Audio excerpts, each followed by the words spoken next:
Christmas കാലഘട്ടത്ത് നമുക്ക് ഒഴിച്ചുകൂടാനാവാത്ത പ്രധാനപ്പെട്ട വ്യക്തിയാണ് സാന്താക്ലോസ്. സാന്താക്ലോസ് എന്ന പേര് വന്നത് സെന്റ് നിക്കോളാസ് എന്ന ആളിൽ നിന്നാണ്.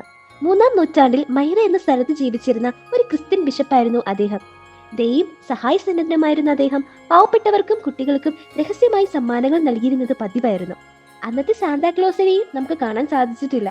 എങ്കിലും ഇന്ന് നമുക്ക് സാന്താക്ലോസിനെയും റെയിൻഡിയേഴ്സിനെയും കാണണമെന്ന ആഗ്രഹമുള്ളവർക്കുള്ള ഒരു ബെസ്റ്റ് ഓപ്ഷനാണ് സാന്താക്ലോസ് വില്ലേജ്.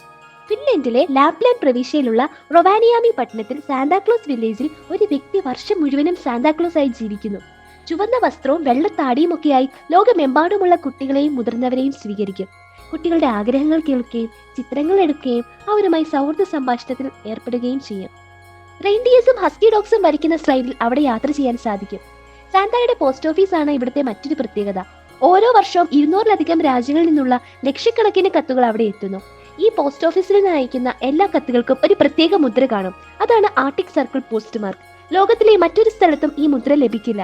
അവിടുത്തെ മറ്റ് പോയിന്റ്സ് ഓഫ് അട്രാക്ഷൻ ആണ് Santa Park, ice restaurants, Santa Claus hotel, snow glass igloos, northern lights തുടങ്ങിയവ. കുട്ടികൾക്ക് വേണ്ടി അവിടെ എൽഫ് ട്രെയിനിങ് സ്കൂൾ പോലുള്ള വിനോദ പരിപാടികളുമുണ്ട്. അവിടെ താപനില -30°C വരെ താഴ്ന്നേക്കാം. ഓരോ വർഷവും 10,000-കണക്കിന് ടൂറിസ്റ്റുകളാണ് ഈ ഗ്രാമം സന്ദർശിക്കുന്നത്. ക്രിസ്മസ് വേളയിൽ മുഴുവൻ ഗ്രാമവും ലൈറ്റുകളാൽ മിന്നിമറയുന്നു. ശരിക്കും ഒരു മാജിക് വേൾഡ് പോലെ.